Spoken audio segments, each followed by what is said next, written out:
from around the counties, which is always useful, obviously. So if we could move on now to our quality and safety report, Natalie, John. Thank you, Mark. As always, I'll take the report as read. So just to highlight a few of the essential points.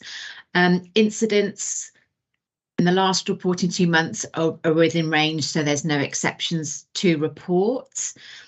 PSURF, we continue our plans to roll out PSURF, and we'll bring a fuller detailed plan to next board to go through the details. The new sequins for next financial year have been announced. 6 are relevant to our organisation, which are outlined in the report, and they're all highly appropriate. They're work streams that are already underway, so they tie in nicely with our objectives as well, which is helpful.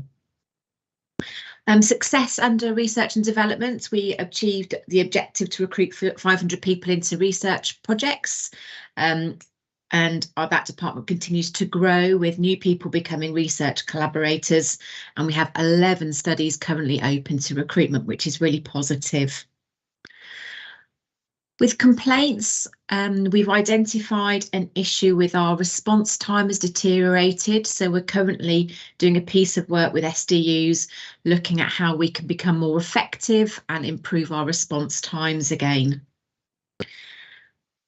Under the well-led section, it's a summary report of the incident that dates back to 2018. Very sad incident where a service user was on leave for Mortimer Ward and killed his mum. We've worked very hard with Gloucester and NHSEI on the learning from that incident and the action plan that will be in the public domain very soon.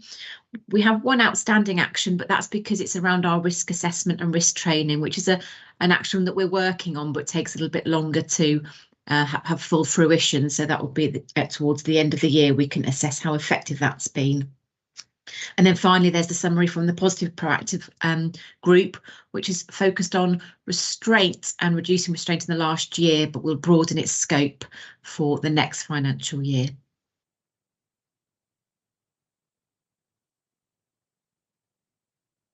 Thanks, Natalie. Has anybody got any questions on that? There's one I have, but Steve first. Thanks, Mark. Natalie, on the sequins, there obviously are some nationally mandated sequins here, and there are some more locally driven ones. Am I right in that assumption? They're national sequins. They're all national. Okay. In that case, my question is kind of irrelevant, because I was looking at some of the descriptions of achievement, and I was thinking 50% does not sound a particularly great level, but if they're nationally mandated, then they are what they are, I guess. But you may want to comment on that, but don't worry if there's no need. No, they are, and as you said, it's quite a low bar, as with some of our national reports. So obviously we'll work that as an absolute minimum.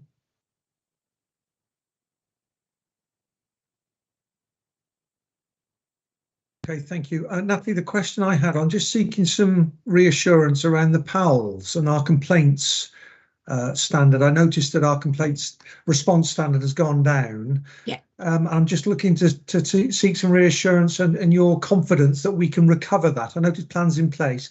What is your confidence that we can recover that? Because how we act and interact with our patients, families and loved ones is obviously of key importance to the board. So could you just comment on that a little bit more, please? Yeah, so our confidence is good, but it will take a little bit of time. It's quite complex around why it's deteriorated, and it does vary, but finding clinical time to respond in a timely manner to compile an effective response to a complaint is certainly one of the key issues. So we've aligned some additional resource to work with SDUs, for example, who've seen a higher number of complaints come in, such as the Children and Young People's SDU. So we're really enabling then the clinicians to give us the detail so we can write the complaints letters. So work is underway, but I'll bring back a more detailed response to Q&S next month.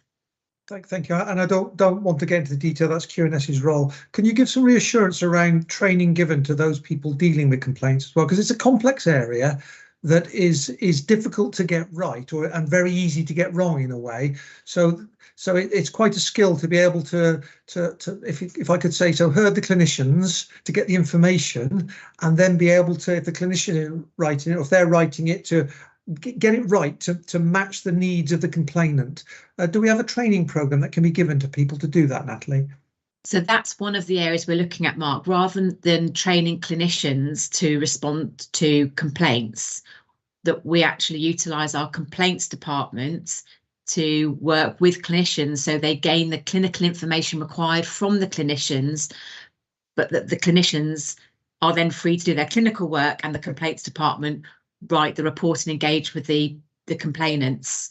So testing that out and keeping it there is, I think, the best solution.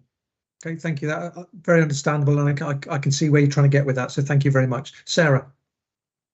Sorry, I'd actually put my hand up just to say a bit more about PALS, but I agree. I'm really concerned about the percentage uptake, and it's gradually gone down over the pandemic, and we all understand the reasons why in terms of capacity and also some complexity of the complaints. But the other thing I was just going to point out, Mark, was that some of the complaints have got stuck because of the lack of access to care notes. So actually some of the investigating officers have not been able to complete them, and we've agreed with families that they would wait until we'd got all of the information back available again. So some of those now are being released, which is really good, but it is an area of focus. Myself and Natalie have talked about it quite a bit, about trying to improve the response time. Thanks, Sarah. And I think your comment about care notes, which had slipped my mind for this purpose, is very well made. Thank you indeed. OK, if we can note Natalie's report. John, nothing more to add to that? Just double checking whenever. No, I think I just wanted to make a minor point about the complaints. On page 9, there's obviously a significant increase in the number of complaints coming to the complaints team. And I think that is a combined issue of a capacity to respond, but also how do we prevent complaints in the first place. So I think that this is kind of tied in with the quality of the services and patient and family experience as well. Yeah, we not lose sight of the fact it's one of the greatest places for learning, isn't it? The complaints arena, so we can improve our services. So point well made, John. Thank you. OK, if we can note that report then, and we can move on to workforce and Elaine, please. Elaine. Thanks, Mark. I'll take it that everyone has read the report, but I'll pull out some key points. I think setting the context is an appreciation that we have a workforce that are tired, and this is impacting on some of the operational stuff that still needs to happen. We're below expected rates for appraisal, but the actions that we're taking is, for example, where staff have large spans of control, we're encouraging managers to take an approach that involves looking at team objectives, but not negating individual elements that they want to pick up. Again, similarly with sickness, we're below slightly there as well. We're encouraging managers to have those conversations more regularly, to stay in touch with staff who are off sick, and ensure that they're picking it up and being much more proactive. The health and well-being piece is equally important, and we're ensuring that happens. On attraction and staff turnover, we're slightly again above the expected averages. We're encouraging attraction conversations, but also stay conversations around career development. We know why staff are leaving. We're putting in place a number of things to address that, including flexible retire and return options, which for some is linked to looking at what that means for their pensions. In terms of the staff experience, as already mentioned, we had the first iteration of the staff experience dashboard. We're going to be doing some more deep dive work with SDU leads about what that means for their particular areas and how they can progress any particular concerns that they have. One of the things that we're going to continue to trial is the employee net promoter score, which essentially asks the question of, would you recommend our organisation as a good place to work? We're going to be looking at that and taking the learning from it and obviously examining what we can do about that. Staying with the theme of staff experience, we also have launched formally our staff advocates network that's bringing together a group of staff from different groups across the whole organisation. We currently have around 30 members.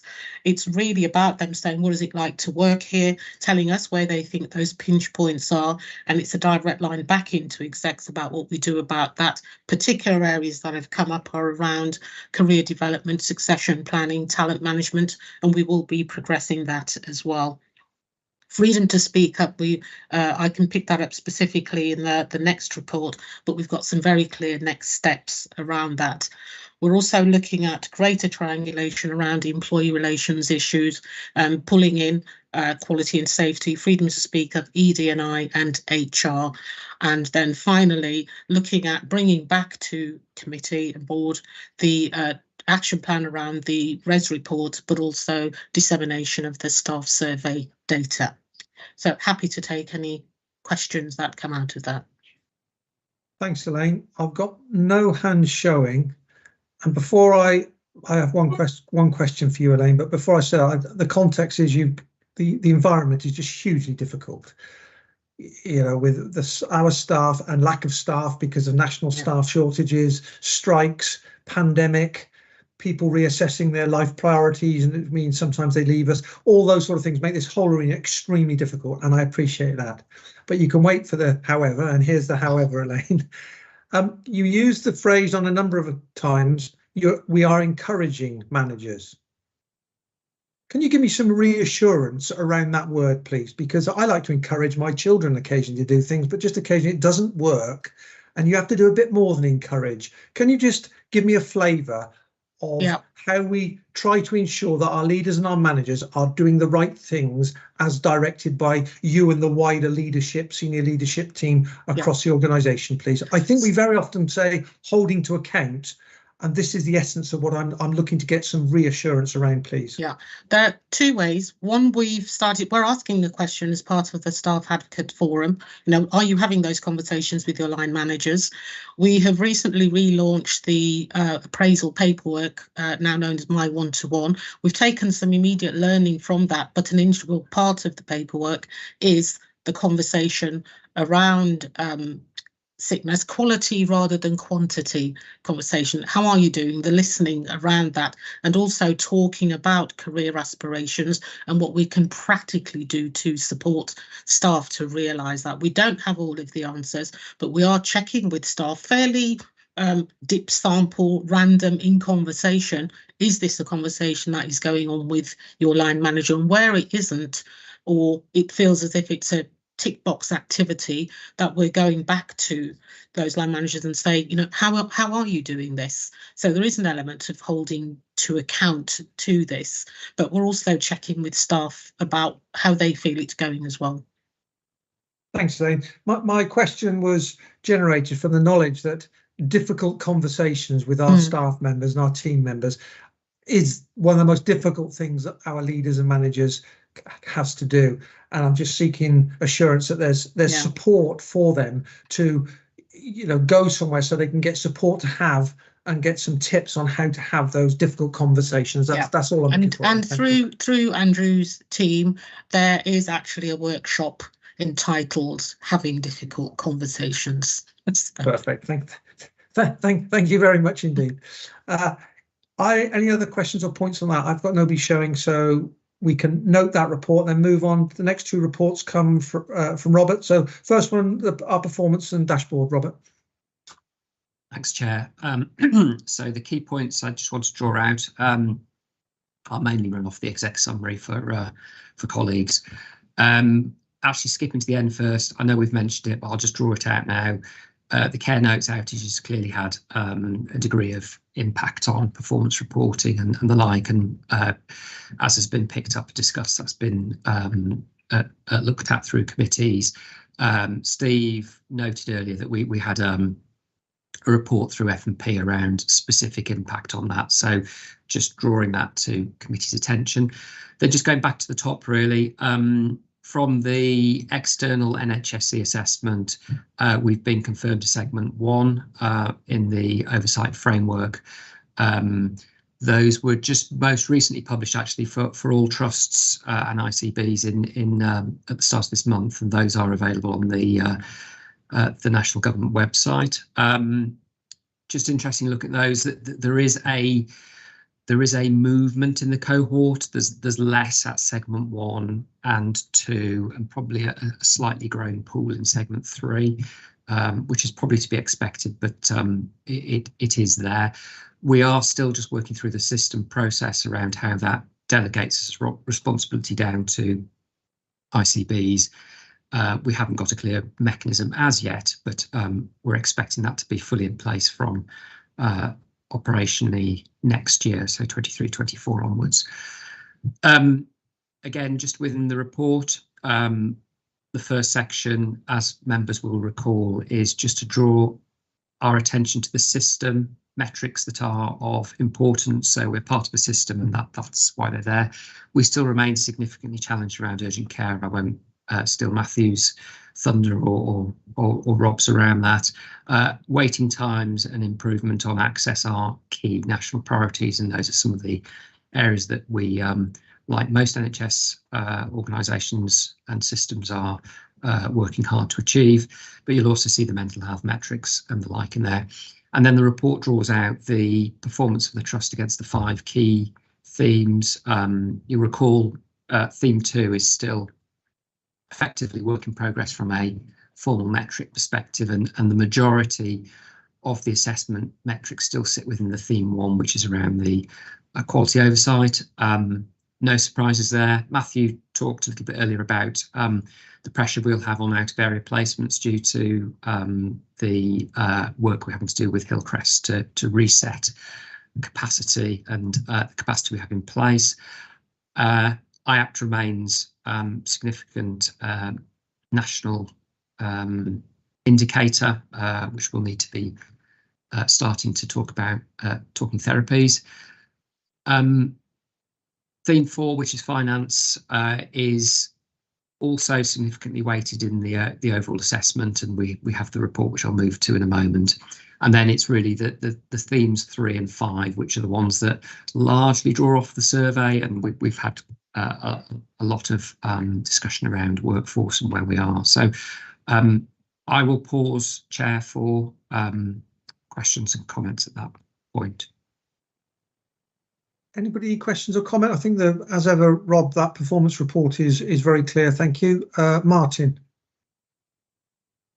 Yeah, thanks, Rob. I was just going to ask about the out of area placements. And yes, I understand that Hillcrest was moving in the, is going to move us in the wrong direction. But in terms of the underlying action plan to get rid of the pre-existing ones, is that affected by Hillcrest, or is that still going to reduce the other out of area placements we had? I'll probably draw Matthew in to answer that. I suppose I would just preface to start with by saying we need to remember we start from a good place, but there are pressures in the system. I think Matthew can probably fill in a specific operational detail. Yeah. So the plan to reduce out of area placements is a plan that's got a trajectory moving forward through to June, when we're a sustainable, no inappropriate out of area position. We discussed the plan again in Finance and Performance Committee last month, and agreed that we would count the 5 beds that we've commissioned externally as a kind of new baseline over which we plotted the trajectory above that. We've had fruitful discussions with NHS England this week, and there is a reasonable possibility that they will allow us to, in effect, discount the 5 specially commissioned beds as inappropriate. So it's a process we have to go through, and we're going through that at the moment, but they have done similar for other systems in a similar position. Thank you, Matthew. Robert, quite important piece of information there, and good work, because we know it's a difficult area, out of area placement. Anything else on that performance report before we move to finance? Thanks, Robert. If you want to move on to finance, please. Yeah, thanks, Chair. Again, probably be talking a little bit more about finance and probably the real pithy stuff when we get to the later paper, which talks about the budget. So I'll keep this a little bit briefer because it's pretty much focused on where we are in year. The system position remains to deliver a 14.8 million deficit, and the system, whilst slightly at variance to that, is forecasting to achieve that. That, whilst it is a deficit, is clearly an important factor that the system is able to deliver the plan that it set out at the start of the year. Within that, clearly we are an important element of that, and we remain on plan as summarised on page 186 of diligence. That's the executive summary part of the report. So the revenue plan remains on track. Efficiencies now effectively are closed out for this year, and we will deliver the efficiencies. Agency spend remains our greatest issue, and delivery of the plan for next year will be the most significant point around whether we can achieve our plan. The capital programme, we've touched on that earlier, that there's the usual lot of things happening at the end of the year to make sure that the spend and plans all come in where they need to. The key risk there early in the year was clearly the dormitories, which we've managed to mitigate with negotiations with NHS England. The rest of it, whilst not without its own challenges, is progressing well. And then what you'll see is we've moved the assurance level around liquidity up to 7. So this is the cash balance position and so forth, and the ability to meet the Better Payment Practice Code, all which is going very well. And I'm actually happy to report to board that we received a letter of recognition from the national CFO around our continued compliance with BPPC, which is something you'll remember I've always been quite clear is important. So it was very nice to receive that, and I've passed that on to the team as congratulations. I'll pause there, Mark, noting I'm going to talk in a little bit more depth when we get to the report later about budgets. Anybody got any questions on this? I think any questions are likely to come in our budget setting for next year, that report. But Steve. It's a comment, really, Mark.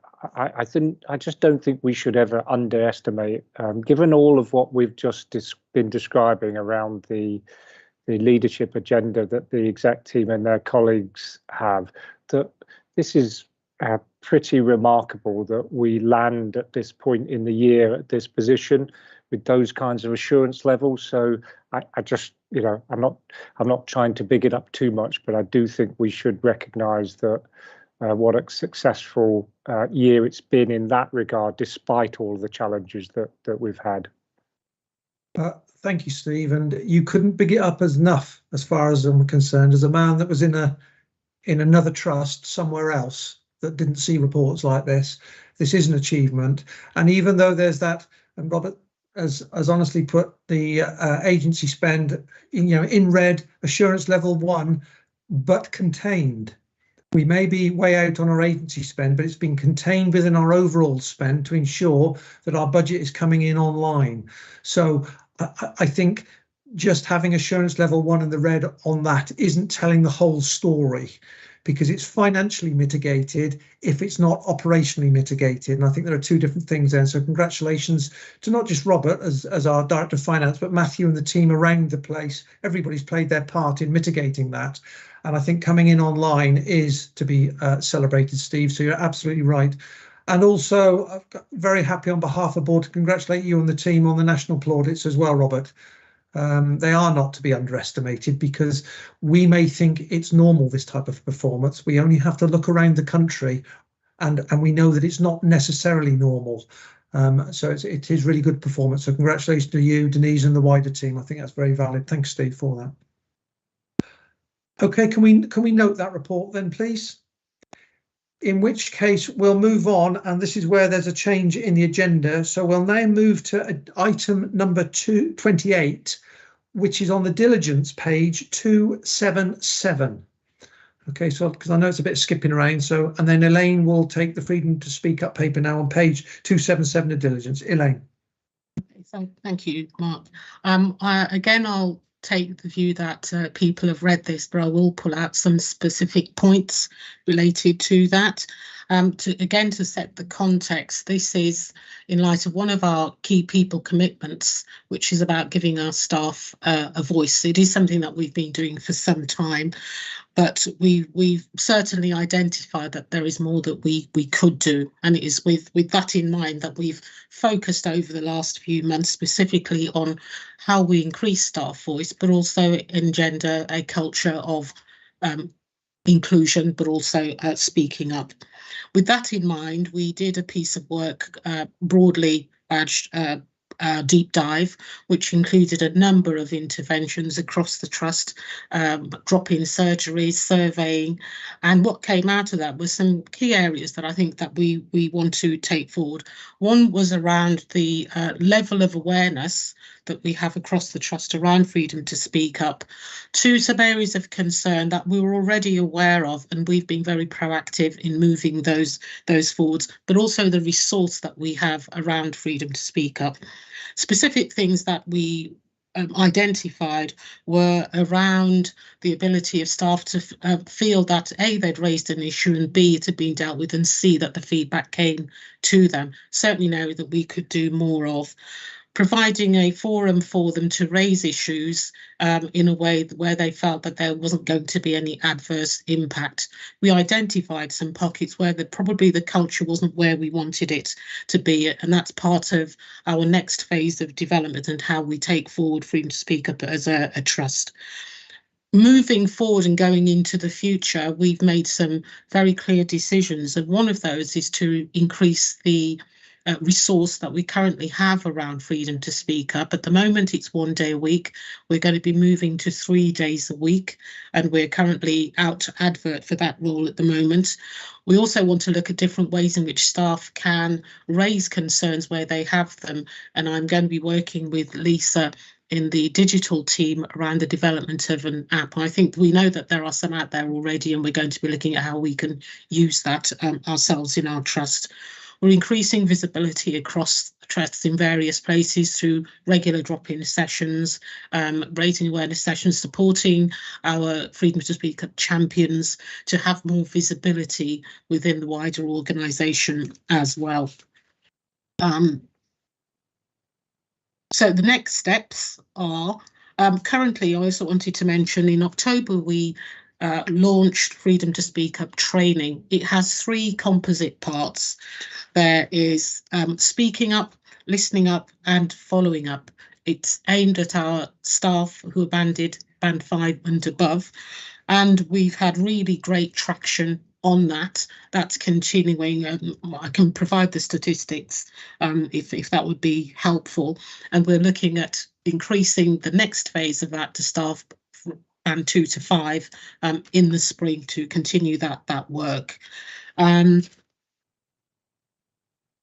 One of the things that it's worth probably raising is where staff are raising concerns, they have tended to be in the main anonymously, and I think the app will help us to kind of get over that, where staff can actually say this is what's going on, and we are much more proactive in raising that and dealing with it. Where we are is, as I say, we're currently out to advert for a 0.6 Freedom to Speak Up Guardian. The closing date is now the 13th of March. We'll be shortlisting on the 16th of March. We're intending to interview on the 24th of March. We're looking, depending on the level of notice that the successful person may have to give, I would expect broadly we would have someone in between, somewhere between April and June, depending if it's 4 weeks notice or 12 weeks notice. And as I mentioned, we're going to be progressing the development of the app as well. We'll continue to raise awareness, drop-in sessions in various places across the trust to support staff to where they want to and feel that they can raise concerns, and increase the support that we offer to our Freedom to Speak Up champions around the organisation as well. So happy to take any particular questions that anyone might have. Yes, just wanted to make 3 comments really, Mark. We gave this a level of assurance at 3. And I just wanted to be very clear that that wasn't a comment on the current Freedom to Speak Up Guardian's efforts or commitment to the role. It very much reflected that we as an organisation needed to do more, not that Nurai needed to do more. She's been a very committed, very effective Freedom to Speak Up Guardian, and I want to just note here a thank you to her for her work, because I suspect that she won't want to change her role and be a 3-day-a-week Freedom to Speak Up Guardian, although of course I don't know who's applied for what yet. Secondly, to say that I think the training is really beginning to have an impact, that having done some patient safety visits over the last few weeks, when we ask the question, do you know about Freedom to Speak Up? The answer is now becoming, yes, we've done the training and the Speak Up training. So people are beginning to absorb it and understand what the role is, which is great. And the third point was to say it would be great if at all patient safety visits the question is still asked about Freedom to Speak Up, and also to encourage more people, more teams, to put forward people to be Freedom to Speak Up champions, because while the Guardian capacity is being increased, we also need to increase the champion capacity so that there are people all around our counties to go to if you want to have a face-to-face conversation. I appreciate that the app may solve some problems and we'll get more people feeling able to report anonymously, but sometimes a face-to-face, as we heard with the patient story, having that person to go and talk to and listen to your concerns is what's needed. So those would be my 3 comments to add to Elaine's report. Thank you. Thanks, Tessa, and we don't underestimate the role you play either as our NED Freedom to Speak Up as well. So thanks for the actions you take there. Sarah and then Janet, please. I support what Tessa was saying about the champions. I think a lot of teams haven't they know about Freedom to Speak Up, but haven't fully thought about nominating a champion within their team. So there's definitely some more work to be done around that. But it was just to note really that given the level of priority we've given to Freedom to Speak Up and our desire to increase capacity and focus on it, it was just Mark to agree when it comes back to board, because it'd be really helpful if when the new person comes in, they take stock, do an action plan of what they think the areas of focus would be, which clearly go to workforce, but I trust board will want to see that in due course as well, given the level of importance. Just to respond to that, Sarah, before I come to you, Janet, I would think in the time frame that Elaine indicated about getting the new Freedom to Speak Up Guardian in place, let's say latest end of June, I think was broadly what Elaine said, could be before. We obviously, whoever the individual is, needs to get an understanding and grapple with the issues, etc. I would think up for discussion 6 months from now, a report on not only how's it going, but what are the actions moving forward. So board, as Sarah rightly said, we've got a keen interest in this. I think 6 months from now, whatever that works out to be, Jill, because I know you'll be looking at the diary, to not only progress, but exactly what are the elements and when and what, whereby, for that improvement. And referring back to my comment about our assurance framework, what exactly are we trying to change in terms of the evidence to assure us that we've got some success here? That needs to be known as well, so that when we're assuring ourselves as a board that we're having this success, we know what success looks like before we embark upon it. So does 6 months sound reasonable? Sort of looking to Sarah, Elaine, Tessa, is that the sort of thing that, yeah. I mean, if something needs to come back for approvals before, great, but I'd prefer to allow Elaine, Tessa to do the work and then come back with a more fully formed, this is how we're going to springboard forward from the foundational activities that have been taking place now. Janet and then John, please. Yeah, thanks, Mark. Yeah, I wanted to echo what Tessa said about the patient safety visits and actually asking people, because there is definitely awareness out there, and I've been checking, there are posters on the notice board and all sorts of things. So I think we are definitely raising the profile, and I agree with what Sarah said about getting the new incumbent to actually produce an action plan, because I think that's really important. I was just going to pick up one thing.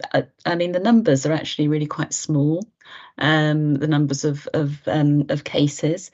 And what we don't have in the report is actually anything about the follow-up and how that's done. and I'm sure that there is follow-up. But it was just to pick out one of the common themes around staff feeling they'll experience disadvantage or detriment in speaking up, and I think that's something which, when you read reports about things happening in the health service, often that's a common theme. So it was just trying to think through how we're addressing that. I'd say I know the numbers are small, and probably if people are using the Freedom to Speak Up Guardian rather than their line manager, you know, they're a sort of self-selecting sample, really, aren't they? But I wouldn't like to think that anybody was feeling that they would be disadvantaged by speaking up. So it's just thinking, is that element being incorporated in training, and how are we addressing it? Yeah, so there are one of the very recent things that we've done, Janet, is to put a greater emphasis on triangulating data and where it comes from. So what we notice is sometimes it's being raised in 3 different forums in different ways. So we now triangulate what's going on in Q&S, what the Freedom to Speak Up Guardian knows, what we know in HR, and also what we know in ED&I. And sometimes what we find is we're talking about the same thing, and there are really strong Chatham House rules, as it were. We have to have a huge degree of trust amongst us in order to do that, because the person might be raising it as I don't want to do anything further with it, but they've raised it somewhere else. So we now meet on a monthly basis to look at, you know, what are some of the small shoots that might be coming through that we need to be aware of. The issue of people suffering detriment can be a difficult one, because they've raised something, but then what follows are probably behaviours or actions, and it's where do they go with that. Sometimes, unfortunately, that detriment is possibly from colleagues or indeed their line manager, because one of the things that we picked up is where teams are well established, there may be an informal way in which they deal with issues, and that's not necessarily going to be how we would want it to be. So we've got to think very carefully about how we get that information and what we do with it, and how we support the individual without causing any further detriment to them. And that includes the conversation that we have with the line manager, if that's the case. So it's quite complex, but we're very much aware that some of these are the concerns that staff have in raising issues, and how we support them to resolve it, but in resolving it, that they know that it's been dealt with. Thanks, Elaine. John, and then Tessa. Thank you, Elaine. I don't know whether you would be able to clarify this or whether Nyara could, but I'm a bit confused with the numbers. So on page 280 of Diligent, we say in February we had 70% of Speak Up. Do we have a target for the number of speaking up? Because that should when be you the say baseline. a target, do you mean? No. Well, I don't know what 70% speak up means. I would need to drill into detail, but that would be 70% of the group who have been identified that should be requiring the training, right? So if we said that, and that 70% is made up of your band 5, people who are in band 5 of that group, and if there were 800 of them, 70% of that 800 have received the training. Okay, yeah, that's great. Thank you for that. And on page 282, is that January and February of 2023? Yes. Rather than 2022. Yeah, we haven't got March data. Yeah, it should be 2023. 2023. Yeah, thank you. Thanks. Tessa, to conclude, hopefully. Yeah, thank you. Elaine's covered some of what I was going to say, actually. I think one of the other things that came out of the deep dive was around the process and the so what. Somebody's come and talked to a guardian or a champion, so an issue has been logged, but then the so what. How do we as a board have assurance that appropriate steps were taken to deal with the issue in the appropriate way, and therefore freedom to speak up is effective? And there is something in that about agreeing with the member of staff who's raising the issue about how it's going to be dealt with, triangulating it as Elaine has just described, which I think is a very strong step in the process, and also ensuring that there is follow-up so the person who raised the issue knows that something has happened. but also sharing the learning. And I think that's where the skill of anonymising things, but using stories and narrative to say, this has happened somewhere, and actually what needs to change is this, so that we address the cultural issues in more than one place by learning from Freedom to Speak Up. And I think that will be part of the new Guardian's role, working with Elaine and myself to make sure that follow up and learning comes out of it. Yeah. Thanks, Tessa. Thank you for work on this, Tessa and Elaine in particular, but it's across the organisation. It's something we will keep focusing on. And saying that, there are a number of indicators of our culture, if you could say that. There, Freedom to Speak Up, there's our staff survey, the national one, and then there's our internal surveys that we do. There's also the RES data, the DES data, and disciplinaries and grievances. There are various cultural indicators. And I think we're at a point where we may need to stand back from all of these and look at them and see what collectively they are telling us. A little bit like you said, Elaine, when there are 3 or 4 different things, a single item might be coming through different routes. And so you and a group of colleagues stand back and look at them as a whole to check what exactly you're looking at, to make sure there's not duplication and you're dealing with them properly. I think there might be a more macro level of doing that with all our cultural indicators to just have a temperature check on where they are. I will start having that conversation with Tessa, and I'm sure that will then draw in Elaine and perhaps our chief executive as well, because it's a bigger piece of work and I'm not 100% sure how to deal with it. But we need to be sure that we are triangulating all our cultural indicators to make sure we're not missing something and we are acting appropriately on those. But I don't underestimate it. It's a big, complex piece of work that I'd prefer to have discussions outside of here to see how we move that forward. Sarah. It was just a final point around the conversations with teams about Freedom to Speak Up is I've been blown away lately by how many teams are so complimentary about the style of their manager and how open their manager is and how supportive and welcoming if they want to raise concerns. So I think obviously when we're talking about this, it's also really important we recognise all that great practice as well. I know this is really, really important, but that's really heartwarming actually when you hear all the comments that are made about how supportive team leaders are being. And seems appropriate, Elaine, to finish this item. Yeah, I think there are a couple of contributory factors that are helping to turn the tide. Freedom to Speak Up is now an integral part of the corporate induction process for one. And I think the training that we're offering as part of that catch-all of all staff is another.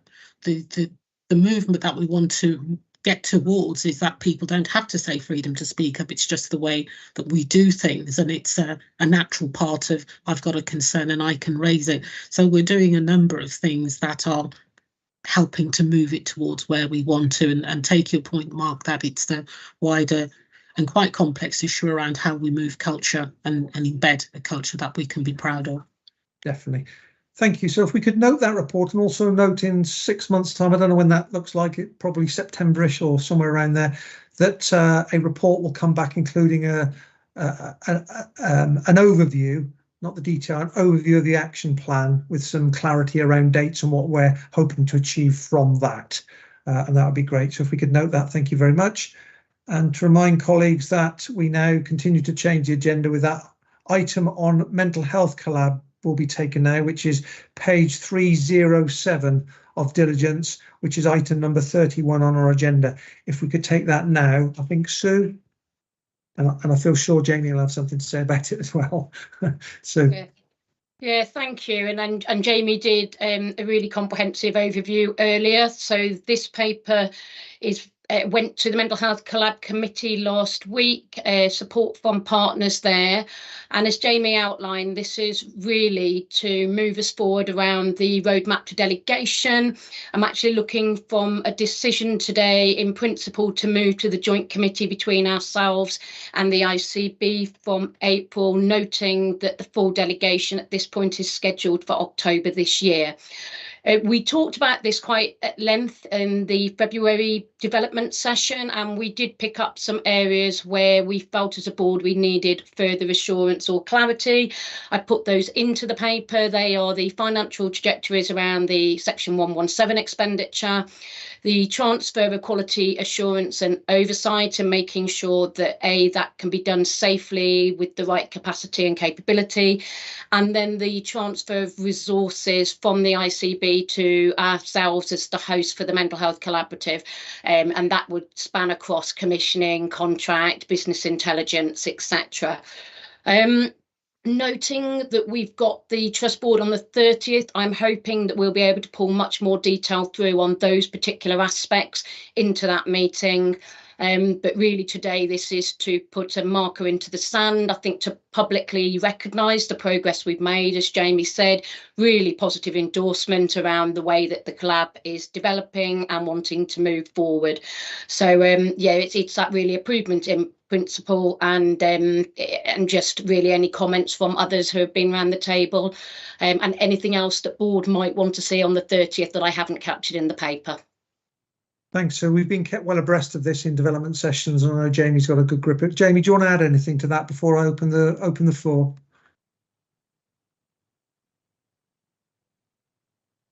Still on mute, Jamie.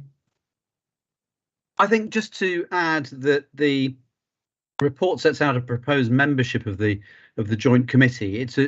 It's proposed to be a joint committee between now and full delegation because of the sharing of risk between ourselves and the ICB. And I think the proposed membership there, I must say, when I first looked at this, I thought that seems rather odd for a committee that's reporting to the board to have one non-exec member of it. But of course, this is a product of a lot of discussions and communications with the ICB. And I think you might say, not only are we holding the ring at the moment, but also we're the main mental health provider. We are the key provider for the system. So there might be a case for increasing the membership. But on the other hand, it's in the nature of joint committees that there's a balance between the different partners, which is why what's proposed there has that sort of equality of representation between ourselves and the ICB. So I'm comfortable with it, but I'd be interested to see what colleagues have got to say about it. Okay, so if I open up the floor, before I go to you, Sue, just one question which you'll be able to clarify for me. Joint committee between now and full delegations, when it's full delegations, is that still remaining a joint committee, or is it then becoming our subcommittee as originally envisaged?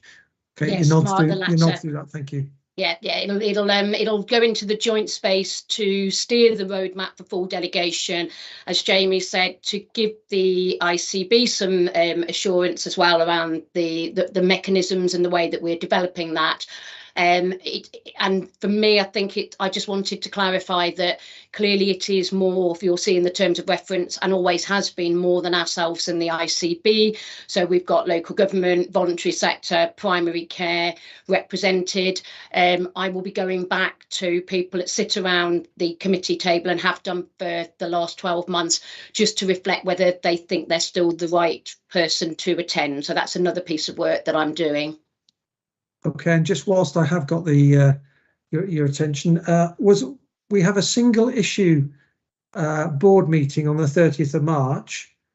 Did I hear a play for it to make it a double issue board meeting, Sue, there, which snuck in? I think I am doing that, actually, Chair. Yeah, I think what I recognise is that when we spoke at the development session, there was, I think, some need for all of us to get a little bit more detail than I've been able to pull through today. Yeah. So I'm hoping, because some of the Section 117 trajectories in particular are imminent, as is the refresh of the resources that will transfer or be associated with the Mental Health Collab, and I'm hoping that that will therefore enable us to feel more assured and take that through to the 30th of March. Okay, sorry to labour this, but the approvals we're looking for today are in principle subject to that further detail being brought through. And I know Steve's nodding because you'll obviously be chairing that committee on the that board on the 30th. As you know, I'm absent, so I just wanted clarity on that. Thank you, Sue. Martin. Yeah, thank you. And I know I'm a bit of a stuck record on this, but I do want to be clear that when we go through the detailed session in April or whatever, that we will have that absolute clarity between the distinction between our role as an effective commissioner and our role as a provider. I get very nervous when we hear that we are, of course, the main provider. There are fundamentally different roles. And when we're in the commissioning space, we are focused on the population and the health of that and holding the providers to account.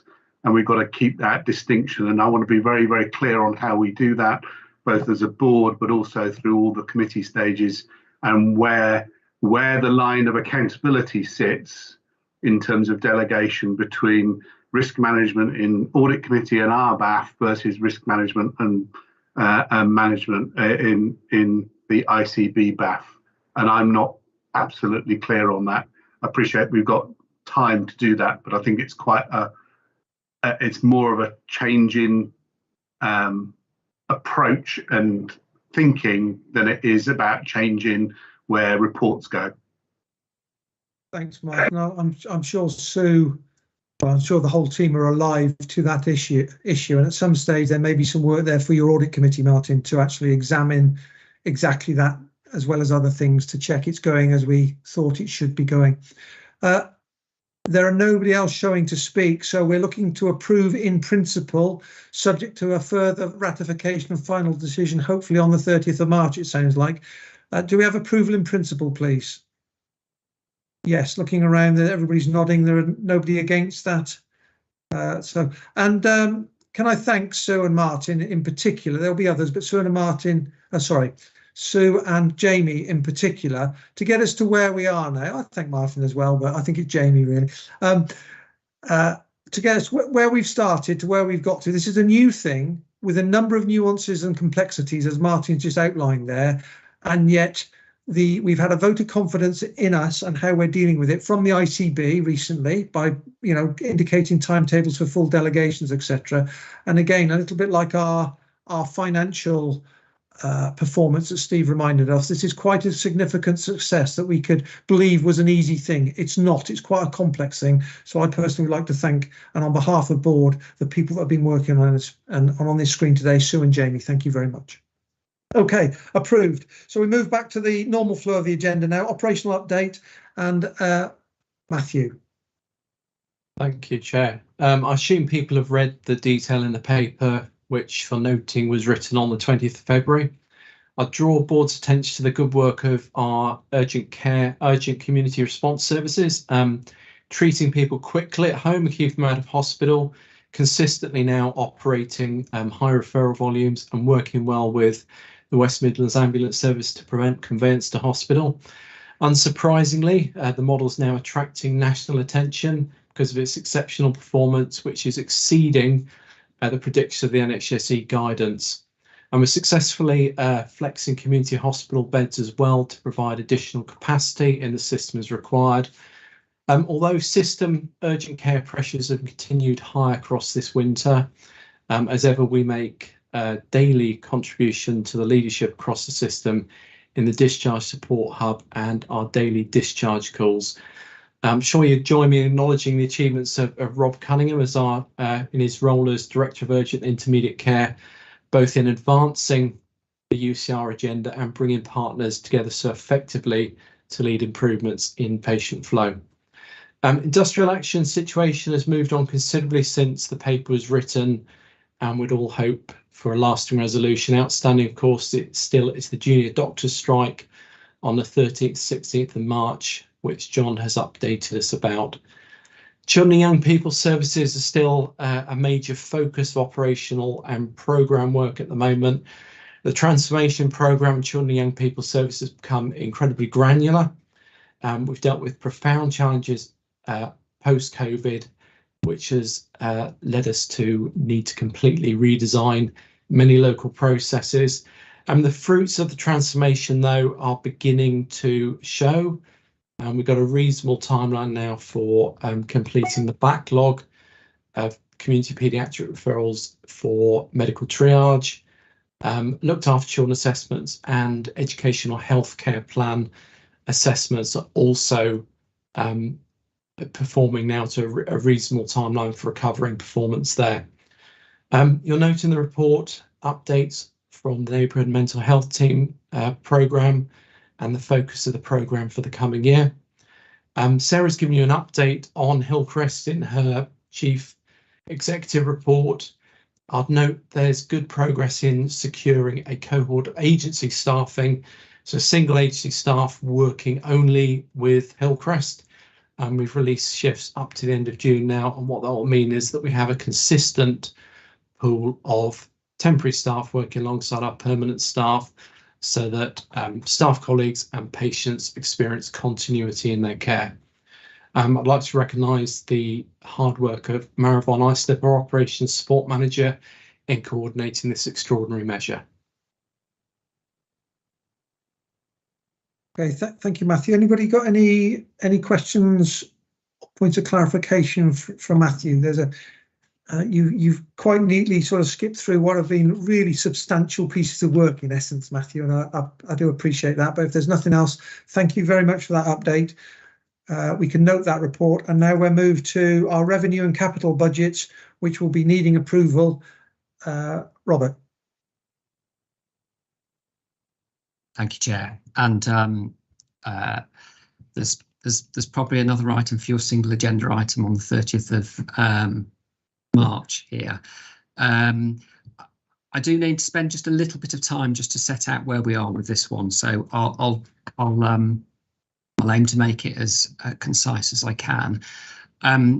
Clearly, what this is setting out is our revenue and capital budgets for the year. We always bring them to the March board because that is what we are required to do to have approved budgets. But what you will have all gathered from the report, and F&P members have had the opportunity to assess this in some detail, is that we are still, as a system and as a trust, work in progress on this, with the 30th of March as the actual submission date for the national return. So we've made an initial submission, first cut, which was at the end of February, which is what this submission represents. So I just need to draw out where we are now. Normally at this point in the year, we would hope to be at a balanced set of budgets from a revenue perspective, and clearly we're not. We still have a £2.2 million deficit. The system position is significantly worse than that. We at first cut were in the order of 120 odd million deficit. Considerable work has gone on since then, and that has reduced somewhat, but we are all pointing towards the end of March submission. So work is very much going on. We are on a system of weekly check-ins as a system and with the regional team, just so you're aware, because the initial feedback, as you probably expect from the national team, is that we need to achieve what the planning guidance talks about, which is a financial break even, and we are some way away from that.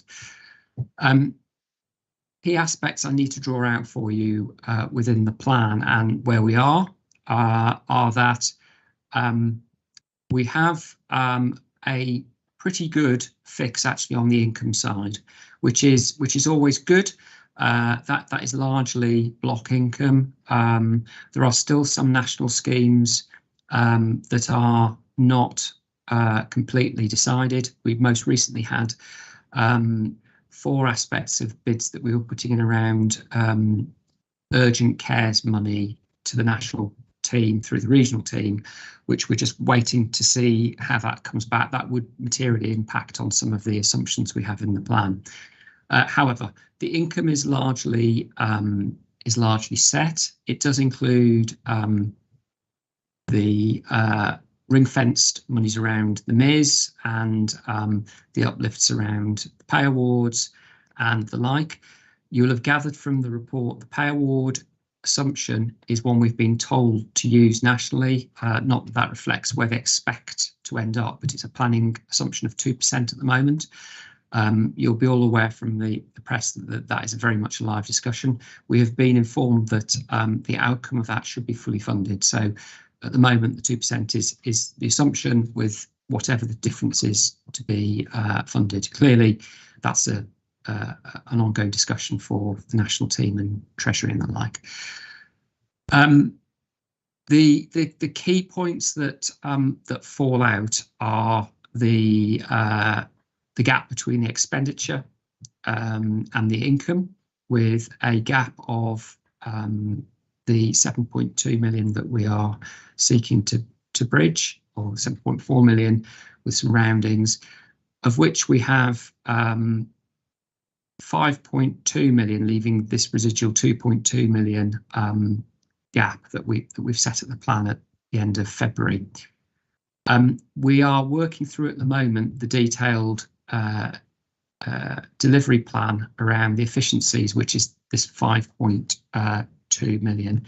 Now, there's two elements in that.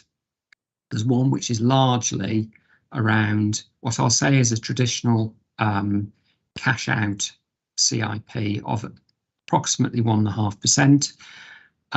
That is very largely based on agency reduction. There are significant other elements. There is quite a large digital saving in there around some reprocurement that we need to have in place around mobile phones and the like.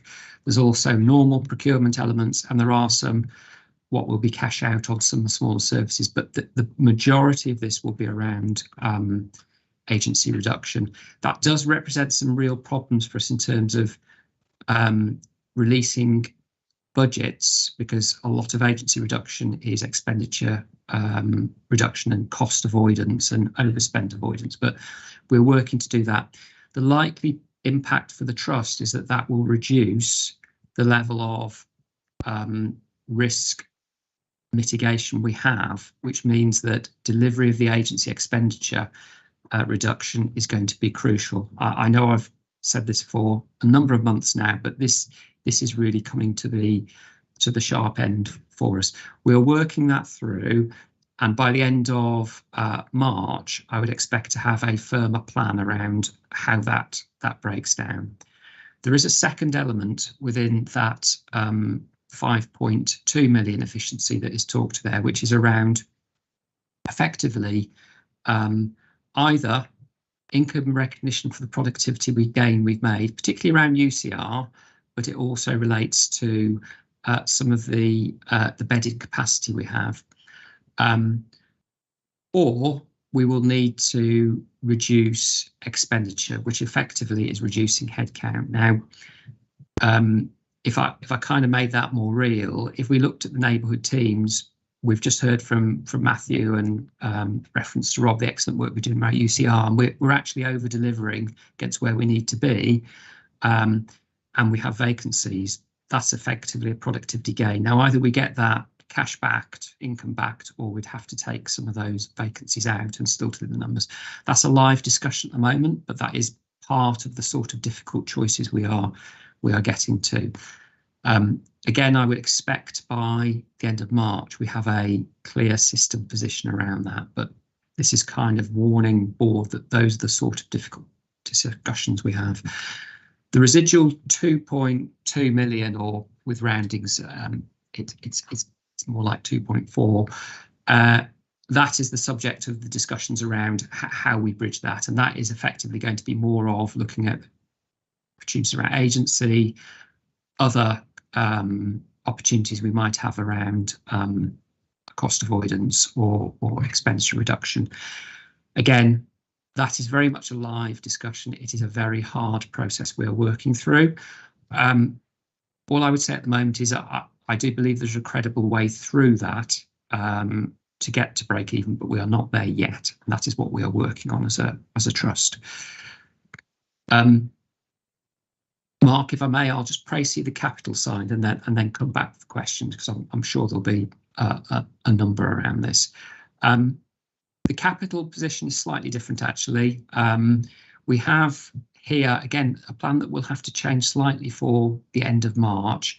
We've been asked by the national team to effectively provide a plan that's detailed, which we have here, which is slightly, actually 5%, up to 5% over committed against the resource available, which is really to demonstrate that we have credible plans, and if things change that we could flex to deliver capital.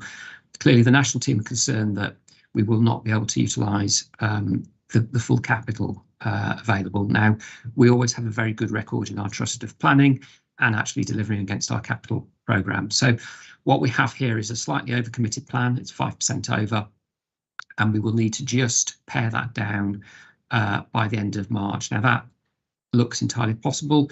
The key bits I'd draw out, which are kind of things that we just need to work through and make sure are properly reflected. We have the dormitories programme, and we have to make sure we've got fully reflected any additional costs that are coming through for the final year. There are a few compensation events we have to make sure are included in there. We have some quite significant and important works to do, some of which have been highlighted by CQC that we already had in train, but we need to make sure are through there. So I'll draw out, we're just working up the plan around the Hadley unit, where we have both compliance elements around anti-ligature doors, but also some environmental works to do there. That will necessitate a closure for a period of time, and that's obviously quite a detailed piece of work we need to go through. There's also some other environmental elements on other areas, but one of the ones we had planned, which we just now need to properly firm up, is around the Section 136 suite in Worcester. And then you can see from the report there's a whole range of other elements. Clearly the big items for next year are around the Redditch scheme, which effectively gets us out of Smallwood House, and the completion of the dormitories projects, with Elgar substantively complete by the end of this late spring, and then Stonebow goes through until March of the following year. I know there's an awful lot there. Just to remind board, F&P have had a good look through this, so we have had a lot of discussion, but I'm more than happy to pick up questions from other board members. Okay, thank you, Robert. And as you say, there's a lot in there, and it's a complex environment. F&P have kicked the tyres on this quite substantially. Steve, is there anything you wish to add, or has Robert covered it all adequately and we move to open forum? As ever, Rob's covered it very, very adequately. I guess the concern is the 2.2 and how we're going to close that. And at this stage, we obviously don't have that information, and therefore it's impossible to have, you know, a greater assurance, other than Rob believes that there is a credible way to which to cover that off. So I think all of us just need to bear that in mind when we're thinking about what is a very challenging year to come. But the numbers from our perspective felt right, and it's just a case of how we close that gap. Thanks, Steve. We've come to Janet and then Martin. Janet.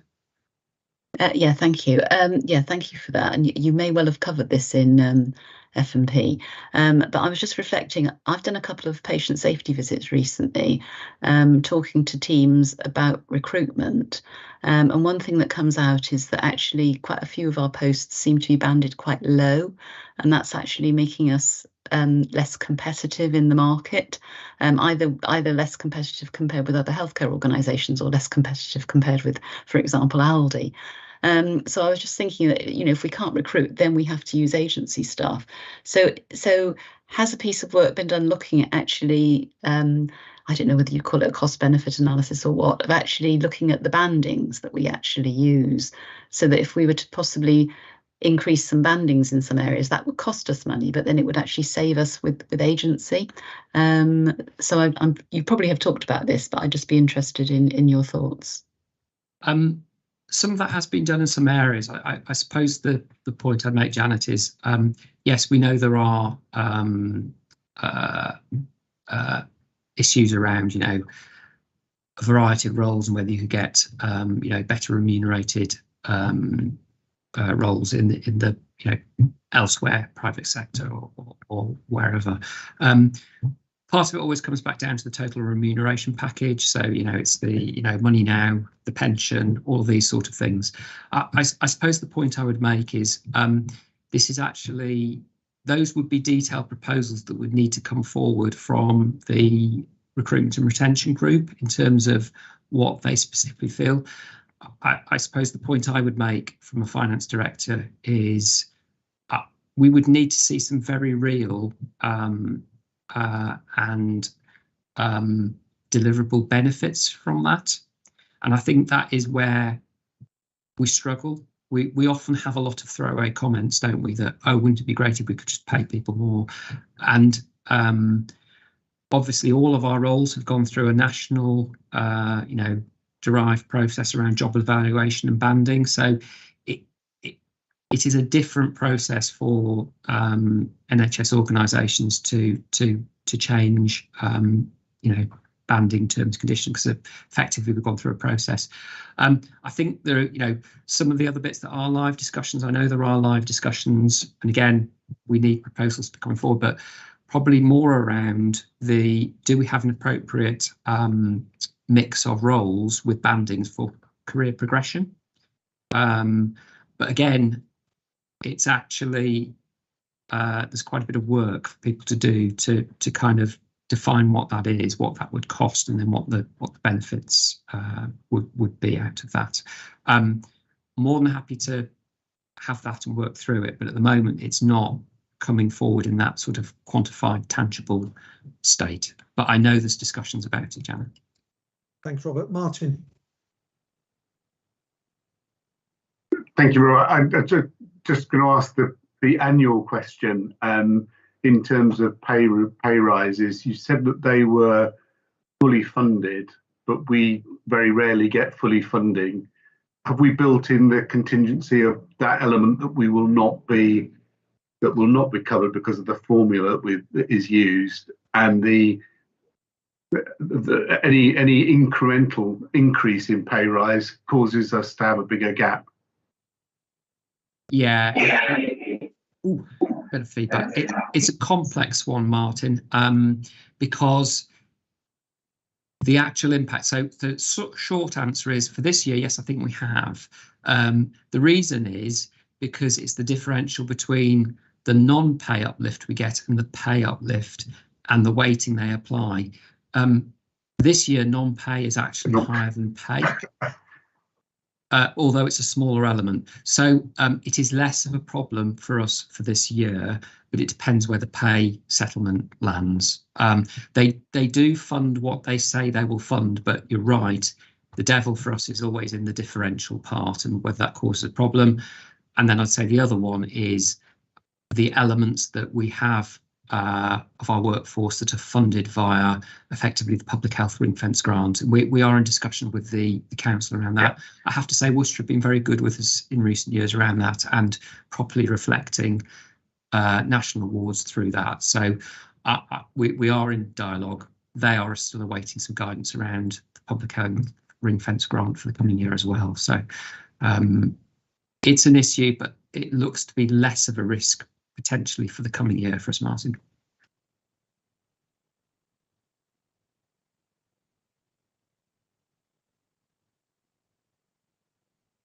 You're on mute, Mark. Well spotted. We've got the two elements, capital and revenue. Robert, could you be quite clear on what you want us to approve today, subject to, for the revenue budget, please? Yeah, I think what I'm asking for actually, Mark, is probably these to be noted, the endorsement of where we are and the opportunity to bring a paper back on the 30th, which would be for approval. Okay, that's very clear. So can we do exactly that then? Can we endorse the approach, endorse where we've got to, note where we've got to, subject to bringing back full approval on the 30th? I think there are nods all round. Thank you very much. And I assume capital budget, it's approving the capital budget as set out? No, because for the 30th, I have to take out the 5% overcommitment. So that's what I intend to do. And I'm hoping to have just firmed up a little bit more around the specific schemes. There might be some slight change in terms of from those. So that will be a formal final one as well. So just note where we are with the capital, approve the approach we got in principle, and we'll see it again on the 30th. Nods all around the screen. Everybody agreed. So we've done exactly that, Robert.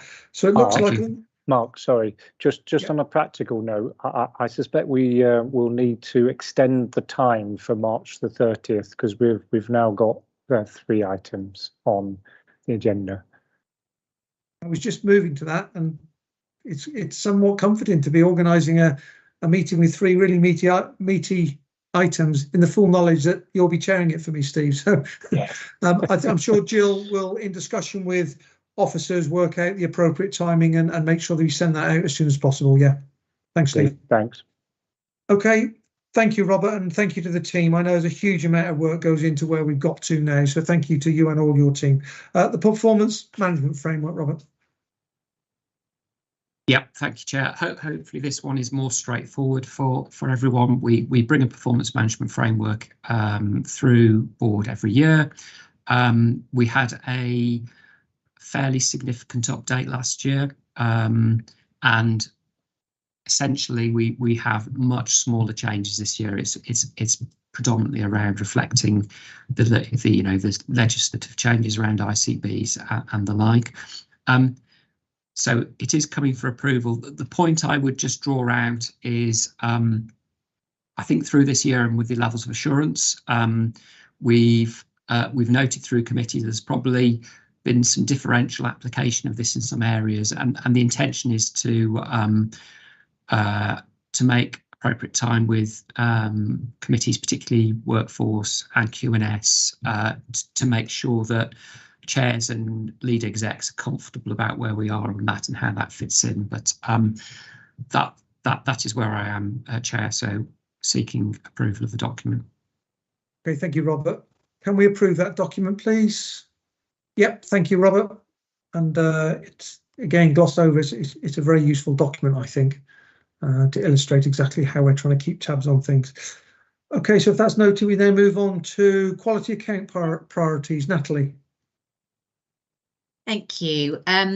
So the quality account priorities were discussed in Q&S with a range of options available to us. These are our recommendation for board approval today. You will note they may look slightly different from the ones you're familiar with. We phrased them in a very different way this year. So they describe the output or the outcome we would like to see if that priority was truly embedded, as opposed to simply stipulating the area that we'd like to work on. So I hope that's a helpful explanation of why they read quite differently, and that board will approve the 3 recommendations we're making. It's not only a helpful explanation, Natalie, I think it's a helpful improvement as well, and ties into exactly what we're saying about our assurance, wasn't it? Seeking the outcomes. Janet. Yeah, thank you. Yeah, thank you, Natalie. Yes, I wanted to comment and say we had quite a long discussion at Q&S with a range of indicators suggested, and actually this represents, can I say, quite a clever sort of amalgamation and incorporation of those elements. And as Natalie says, they've been worded slightly differently. I also wanted to say that I think probably one of the reasons behind wording it differently was comments from our patient safety partner, Chris, who actually said, you know, what I see here in what you've suggested that came to Q&S, actually, I can't really understand what that's telling me.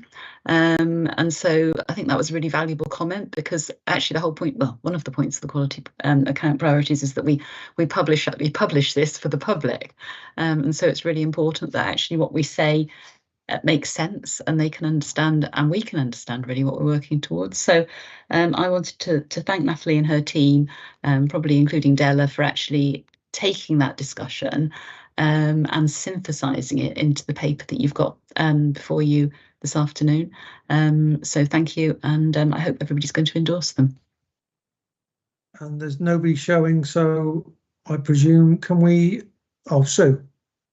It was just to say, really, Mark, I was reflecting when I looked over these that we signed off a strategic approach to co-production many, many years ago, and I was really pleased, Natalie, to see that shared care decision making really crystallising the commitment that we made and really sharpening up the impact that we expect that now to have in the future. And we heard it come through the patient story, didn't we, around trauma-informed care, and that being listened to and heard and working in partnership. So culturally, it really feels like we're leaning into a lot of what we talk about at board. So I was really pleased to see these, and I think they'll be really welcomed by our patients and stakeholders. I can only endorse what you said there, Sue. Spot on. And thank you, Natalie, for making the point about Della. Bearing in mind, Della, that is due to retire from, after long and distinguished service shortly. We're really getting our money's worth from her. Bearing in mind we've got the CQC, Ofsted, this. I mean, talk about working hardest right up to the line, and it's to her credit. She's and I could see your sad face, Natalie, in fact, when I said to lose Della, but please pass on our thanks, because this does make this far more understandable, and indeed shows how Chris's interventions as a patient experience safety rep can improve things. Okay, so if we can agree those, please. Yeah, all endorsed around the screen. Thank you very much. Annual comms, Sue. Yeah, thank you. And I'm just aware we've got both Fern and Gary with us. And so this is a combined paper that's coming from both the comms team and Jane Thomas and her engagement team. We normally have this, people will recall, in quite a whizzy format. And just to say, we can't do that anymore because of the way that we need to make it accessible. So it doesn't look quite as attractive as it might have looked in previous years. But obviously, the content still reflects the huge depth and breadth of activity that these two teams undertake. I just particularly wanted to pull through the work we've been doing on Now We're Talking. That is now the 2 county recognised brand for the one-stop shop for where to go for mental health resources and support. And increasingly that's been widened out now to housing partners, the voluntary sector. We've got the professionals portal linked into that, which is a broader reach than we've ever had around bite-sized learning to build up people's confidence and competence in mental health, right the way through to all of the resources.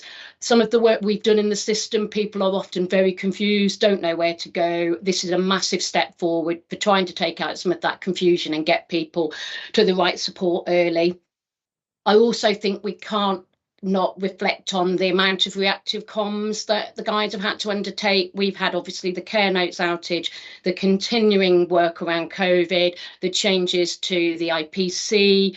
There isn't much of a day where there isn't some request from comms to push something out, and they respond and do so really, really well. They also pull through the regular pieces that we're all involved with, whether that's the annual report, the AGM, and I think the staff awards. And I know we thank them on the night, but a huge amount of work goes into that, and that also includes a lot of the the PA teams as well as the engagement team. Can I just also note, because we don't talk about it often at board, is that we're starting to see the number of volunteers increasing again, which is really great. Obviously, we had to stop a lot of that in COVID for all the reasons we know. We've had some really, really strong recruitment drives, and we're getting more services asking for volunteers. And when we talk about peer support, co-production, shared decision making, having volunteers into our services adds such a richness. So great to see that's coming back in earnest. And also there's a lot of work happening in engagement on the health inequality space and what it means for our services. So going out and engaging with people that we don't normally hear from, and looking at the services where we know we've got differential access, outcomes, experience, and really seeking to drive through a health inequalities lens for engagement. So I suppose it was just to round off that thanks to 2 teams who, for their size, do a huge amount of work. They combine this report because often I'll say they're 2 sides of the same coin. We do a huge amount where we work into the services. We're doing more and more around the workforce space, recruitment and retention being a really great example. So great that they get the once a year opportunity to showcase what they do. And I've got colleagues who could take more detailed questions if people have them. So thanks again. Thanks. So, Jamie. Thanks, Sue. I like the whizzier earlier reports, but I also like this old school style as well. A lot of content in here, and it's a great story from both teams. It's very pleased to see. I've got 2 queries though, and they're both related to the marketing and comms team. One is in relation to the campaign around county-wide minor injuries units. Sarah referred to this earlier, but I thought I'd leave it to this report to ask the question. which is this, that I know it's very good to see the increase in MIU attendances coinciding with the campaign, and Sarah did mention how difficult it is to evaluate the impact of what we do, and I was just going to ask the same question really in a different way. How far are we confident that it's the result of the campaign, or how much of it is related to difficulties, real or perceived, that residents feel in contacting their GP that might have resulted in increases in MIU? So I'd like to answer that, but then I've got a second unrelated question afterwards, Mark. Yeah, no problem at all. I don't know if Gary or Sue or somebody wants to respond to that. Yeah, I mean, I'll kick off. Gary, do you want to put your camera on? Great. Healthwatch have actually done a huge piece of engagement around this as well, Jamie, and very multifactorial. It still showed that a lot of people don't fully understand what you do go to an MIU for. So this isn't a new campaign in some ways. We've been trying to educate and promote minor injury units for many years now, and we dial it up obviously when the urgent care pressures happened, and because we've had this sustained urgent care pressure in our system, hence why we've embarked on a more robust campaign. We do try and seek feedback, don't we, Gary, on how people arrive, what else they tried, and then to better understand whether it was their first port of call and whether that was actually due to the promotional activity, especially around social media, which has a really big reach. So Gary, do you want to pick up a little bit on some of the feedback? And some of that's been picked up by broader system partners too, hasn't it? Yeah, I think just to specifically answer the point, I think it's really difficult to correlate activity specifically with marketing and comms effort, but we get daily activity numbers now from our information team, so we know exactly who's going to which MIU every single day. So we do track that back to some of the marketing stuff that we're doing, whether that's with the local press or social media. So we can see and hopefully correlate the activity that we're putting in with the activity in terms of people attending MIU. So hopefully we can see where we increase activities and we generally get an increase in people walking through the door. So we are beginning to make that correlation, but it's a mixed picture, as you say. There will be other factors that go into that too. Would I Jamie, be right? Would I be right? Well, it's just a very quick follow-up, Mark, on this first. But I mean, would I be right to say that some of the increase in MIU attendances is because of perceived or real difficulties in contacting GPs? I mean, is that where Healthwatch got to, Sue?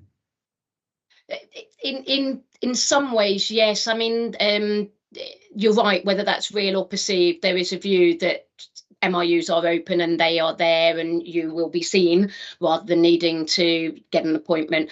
It's a mixed picture. The Healthwatch still shows that people really don't understand what you present to an MIU and what you go to A&E for. And I can see Rob Cunningham's nodding because it's another multifactorial piece of what we're trying to unpick as we move forward with urgent care developments. We're not necessarily getting the right patients to the right service first time still. All right, thanks very much for that. But quickly, the second point, Sue and Gary, was in relation to the system-wide projects that you're involved in. I know there's obviously a risk with a really excellent team that we've got here within the trust that the system might rely unduly on our or yours, Gary, your expertise and capacity to lead on system-wide initiatives. And I wanted some reassurance that the leadership of this effort is shared across the system with our other partners. Yeah, I can pick that up. We have an ICS comms and engagement network that meets monthly, which we're partners in. I think there are particular areas, mental health being the obvious one, where we absolutely take a leadership role. I don't think we do it in isolation, but we absolutely lead on that agenda. In other areas, it is to give that assurance. I think there is a coming together of expertise across the system, local authority comms colleagues, NHS comms colleagues, who do try and tackle things jointly and together. I think mental health is the one where quite appropriately we absolutely do lead. Again, not without support, but in other areas, yeah, I think there is that network that comes together monthly to try and do things together and jointly. Probably more so now than maybe 7 or 8 years ago where we started, but it's definitely there and in place, which is helpful. And I think I'd be negligent to let this moment pass without saying, obviously, we will be losing Gary in May, another sad face. Fantastic opportunity for Gary that he's moving on to Associate Director of Comms in a mental health trust down in the southwest. But again, to thank him for his leadership. But as you say, Gary, we brought partners into a much stronger space now, and it genuinely feels like it is a shared effort where everybody is pooling resource and capacity in a way that I don't think it did pre sort of ICS days. Thanks. So, John. Yes, I just wanted to add my well done to the team as well on an excellent amount of work over the last year. I just wanted to pick up that it's not just corporate communications. I think the team is having quite an effect on clinical patient communication as well, and the work around patient communications is a testament to that. I hear quite a lot of positive feedback around how that work is progressing. Unless I missed it in the detail, I have to mention that I think the communication around the eliminating dormitory is missed off your past year's activity. Having directly been involved in that with Fern, that's been an excellent piece of communication with stakeholders and internally with staff as well. So thank you. Thanks, John. Okay, so with those questions and clarifications, can we note that report, please? Before I finish that report, Gary, Sue and the team, Fern, I know you're on the call. Can I, on behalf of board, thank you for the last 12 months' work. Much of this you would think is unseen and hidden. It's not. We do see it, even if we don't discuss it and in collective forums that often. But it's not just the amount of work. My personal view, and I'm sure the board would endorse this, it's all seems to be high quality as well. So it's not just the amount, it's the quality of the work that you and the team turn out. And so can I please pass on behalf of board thanks to you and the team for that huge amount, and well done. And good luck when you move down to the more southwesterly, Gary. Thank you very much indeed. Okay, where are we now? Must be reaffirmation of Nolan principles, Jill. Do we need to say anything about this?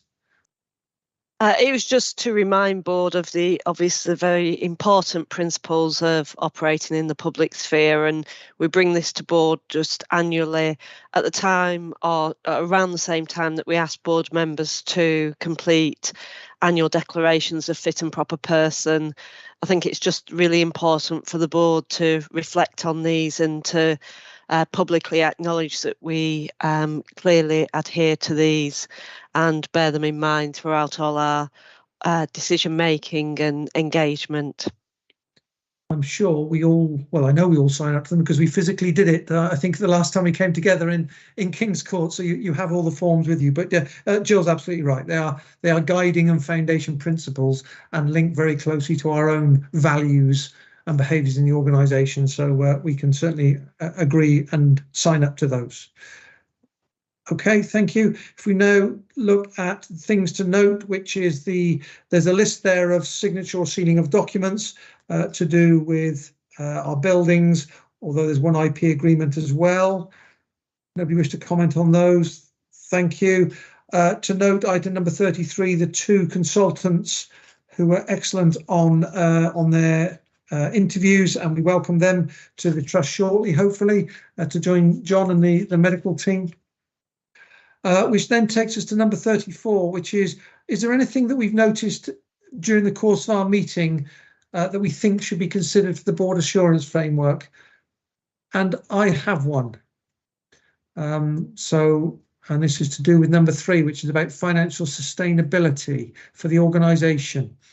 I listened to Rob mention the ICB and obviously and the deficit, which was 100 odd million, and I'm not 100% sure where it is now, but a lot of work's being done on it. But whatever it is, it's a very large figure. Now, obviously, Sarah and I sit on the board as well, and we hear the discussions, and it's clear that we're going to be in a significant deficit position across the system.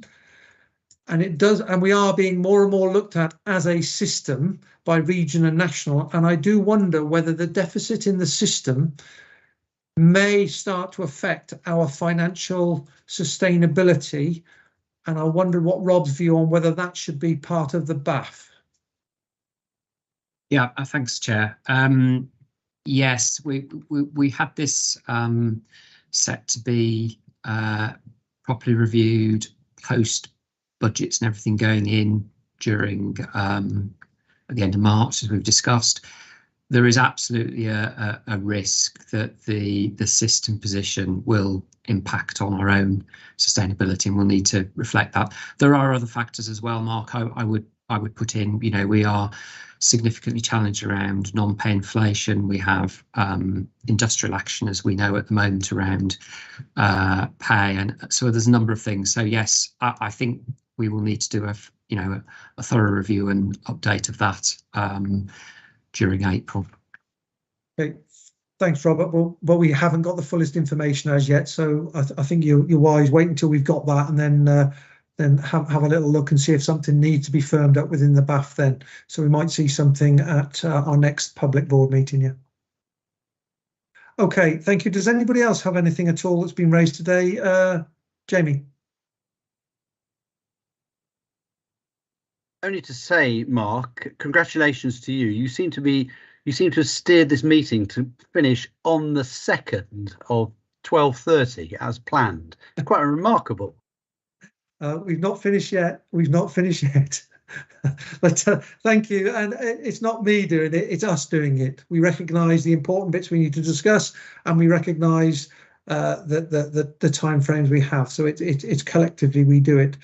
So, OK, there's nothing else to go on the BAF. Thank you for your comments, Jamie. There's no any other business that I've been given, but the one thing I was going to say is we're aware of, we got the additional meeting on the 30th of March, which was single issue until we got through it, and it's going to be a triple issue meeting. That meeting, and actually the end of March, I just want to thank Steve, who's been the vice chair for a long time, and certainly in my 2 years here. Steve steps down as vice chair at the end of March. And Janet takes over, albeit that Steve will stay with us for a number of months to help the handover to our hopefully new colleagues who are in the process of recruitment now. So to thank Steve for his time as vice chair, and he's going out on a bang actually in chairing the meeting on the 30th whilst I'm in foreign climes. So make sure good decisions are made, Steve. But thank you ever so much for your time as vice chair, which has been over a length of time. Yeah, I suspect I could speak on behalf of Chris, my predecessor, as well, because I know you're his vice chair as well. So thank you ever so much for doing that. Thank you. And with that brings us to the end of today's meeting. Thank you for everybody's contribution and your timings. Any chance that we could start our next meeting just a bit early? We've got guests coming. But if we perhaps kicked off at 1 o'clock, we could do AOB and anything before our guests took over and gained some time. Is that all okay? I'd love to claim credit, but a text came from Jill, so it's Jill's suggestion. So thank you very much, Jill. Teamwork as ever. I'll see you all at 1 o'clock. Thank you very much indeed.